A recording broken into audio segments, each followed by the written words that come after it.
The water is almost gone. A woman kneels at the edge of a reservoir in the great city of Tikal, and the mud at the bottom has cracked into pale plates like broken pottery.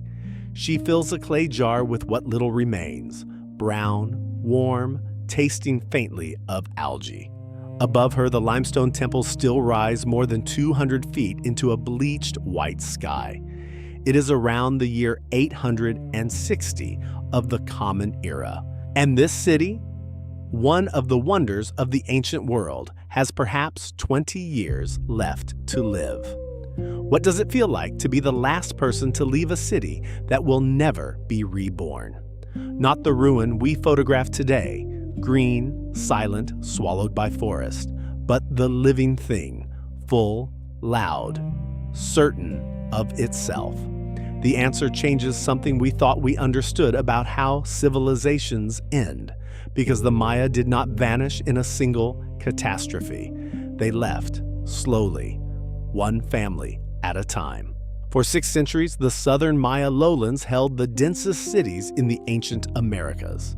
Tikal, in what is now northern Guatemala, may have been home to as many as 60,000 people, packed among plazas, ballcourts, and temple pyramids painted deep blood red. There were no rivers here, no lakes. To survive the long dry season, the Maya became master engineers of water, lining natural hollows with clay and stone to trap the summer rains. Enough, in a good year, to carry an entire city through months without a single drop falling from the sky. Above all, they were farmers of maize. In their sacred book, the one we now call the Popol Vuh, they described the first humans as beings made of maize dough. Their calendar measured time across thousands of years, carved into stone with a precision Europe would not match for 1,000 years more. By the year 750, this world stood at its height. Bright, crowded, eternal seeming, and already, though no one yet knew it, the rains had begun to fail. Come down from the temples, into the fields. Around the year 820, a Maya farmer, we do not know his name, but tens of thousands like him worked these hills, would have knelt in a field of maize that should have stood shoulder high by August, and found it yellow at the knee. The rains had come late, then barely at all. We know this now, not from legend, but from the earth itself. In cores of mud drilled from the floor of Lake Chichancanab in the Yucatan, the geologist David Hodel and his colleagues found the chemical signature of one of the driest intervals in several thousand years. A later study, led by Nicholas Evans in 2018, measured it more precisely still. At the worst of it, yearly rainfall fell by as much as 70% and stayed low, returning and retreating for over 100 years. You could hear the change before you understood it, the dry maize leaves rattling in the wind like sheets of paper.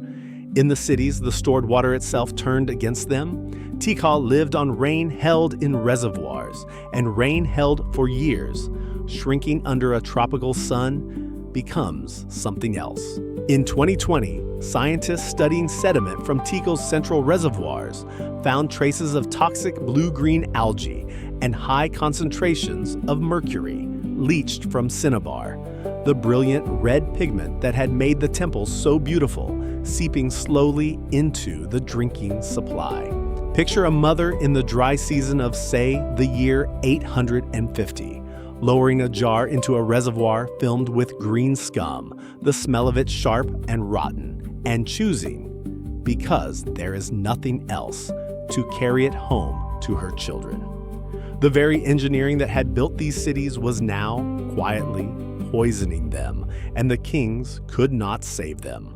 Far to the southeast, at Copan, in what is now Honduras, a ruler named Yax Pasaj Chan Yopad took the throne in the year 763. He built, he carved, he commissioned some of the most exquisite sculpture the Maya ever produced. But the last monument raised in his city carries the date 822, and it was never finished. Its final glyphs were left half-cut, the chisel simply stopping mid-stroke, the stone still warm from the last hand that touched it. At Palank, the last dated inscription falls near the year 800. At Tikal, the last carved stela is dated 869. One by one, across a single century, the god kings stopped recording time altogether. And here's the thing to hold on to, the truth at the center of this whole story.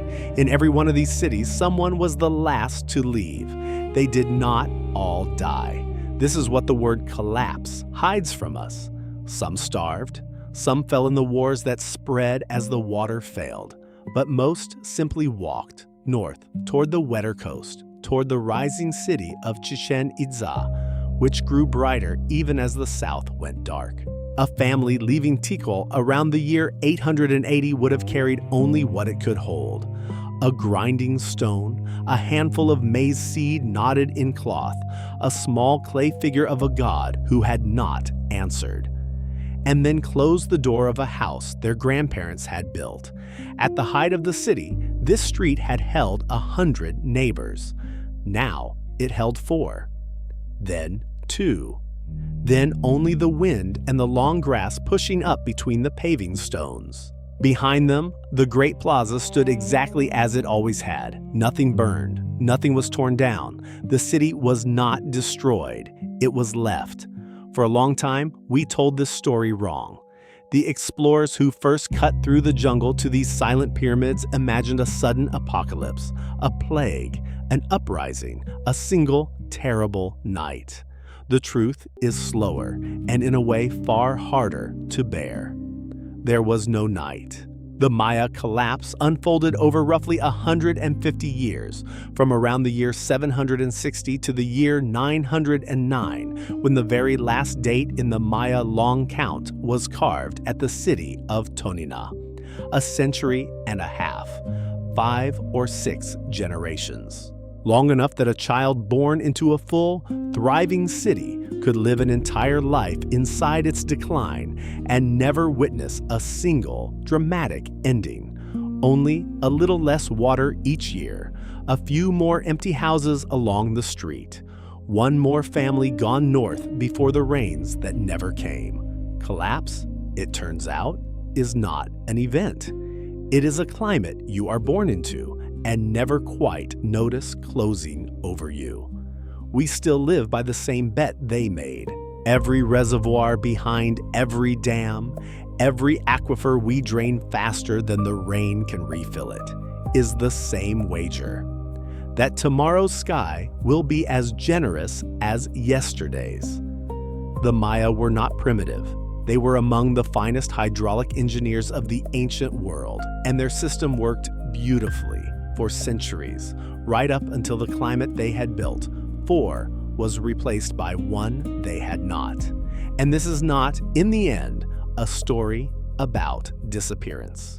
More than 6 million Maya people are alive today, speaking around 30 distinct languages, still farming maize in the same highlands their ancestors did.